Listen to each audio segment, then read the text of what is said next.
85. The human being ought not to care if they have no high position. The human being should care about making themselves worthy of occupying a high position.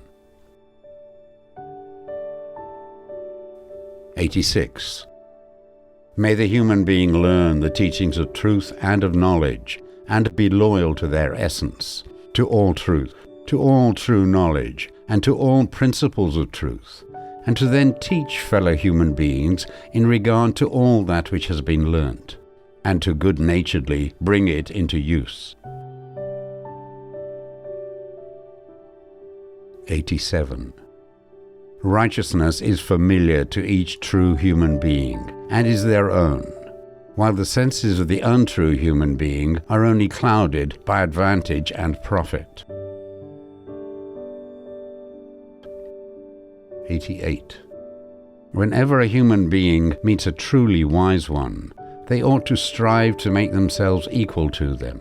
However, when a human being meets a blameworthy one who is weak in character, they ought to make an effort to search in themselves in order to find their own weaknesses and remedy them.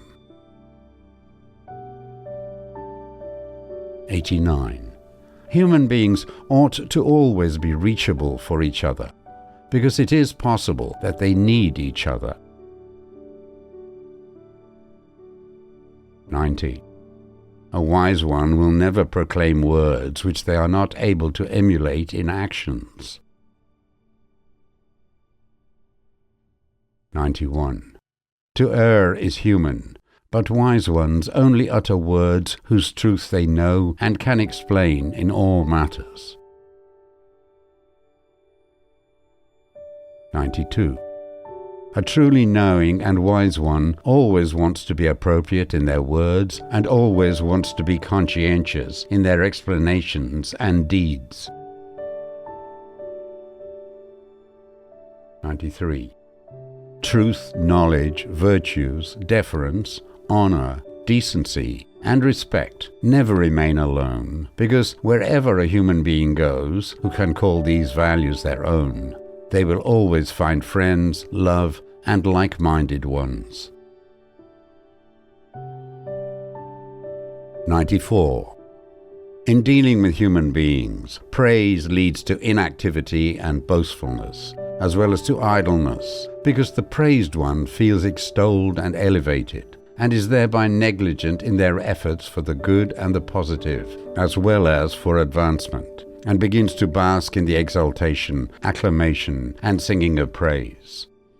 Therefore, the human being ought never to be praised for their character, inner nature, thoughts and actions and deeds. Rather, they should be honored, esteemed, and dignified in respect, honor, and deference, so that singing of praises does not mislead them into boastfulness and inactivity. 95.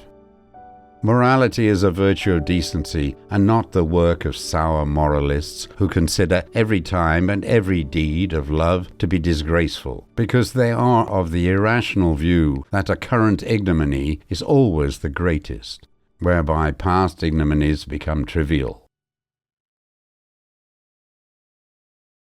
96. Through the nurturing of decency, truth, and knowledge, and good virtues, as well as the discarding and elimination of selfishness and conceit, there arises in the human being an inner nature of good morality, for which reason they may nurture their character and all values of good. 97. The morality of the human being, whether woman, whether man, or whether child, determines the mode of life and the sense for honesty, decency, demureness, and fairness, as well as helpfulness, love for the human being next to them, and the feeling of equal worth. 98. As a rule, through cheeky talk, the human being attracts only hardship and hate, and truly it is not seemly to use a tongue skilled in cheekiness. 99. Flattering words are spoken by human beings whose desires are directed at profit and advantage, Human beings whose minds desire might and wealth speak insistently, suggestively. 100. A noble attitude shows itself in the preservation of all the rights of every human being, regardless of which race, skin color, mentality, direction of thought or language that they belong to, and which customs and traditions they maintain. 101. The teaching of truth and true knowledge always finds a following.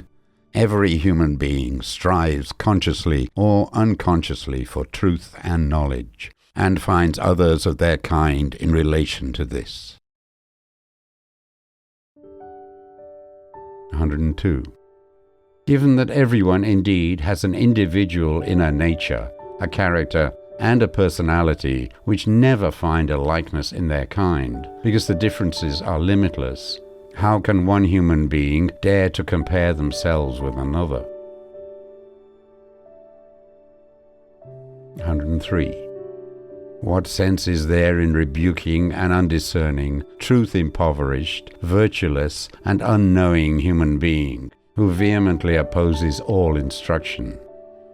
Such a human being is like a rotten piece of wood that cannot be worked by the woodcarver, because the rottenness of the wood intended for carving destroys it.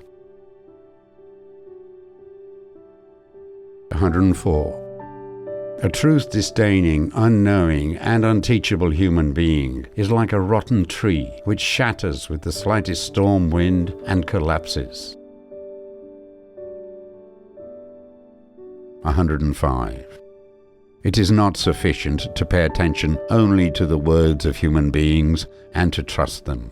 Words can be deluding, and lies, swindle, and deceit, and can give the appearance of a change which does not correspond to the truth.